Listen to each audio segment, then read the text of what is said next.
older gentleman told me he parked his high school dream car here back in 1998. He said he blew the transmission street racing and just never got around to fixing it.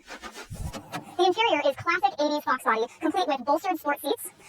This 5.0 V8 was the king of the streets in the late 80s, but right now it's completely locked up. We agreed on a fair price, and I promised him this Foxbody would do burnouts once again. The brakes are completely seized, so dragging it onto the flatbed is going to be a battle. Seeing this legendary 5.0 roll into the daylight after 25 years is an amazing feeling.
Looking pristine.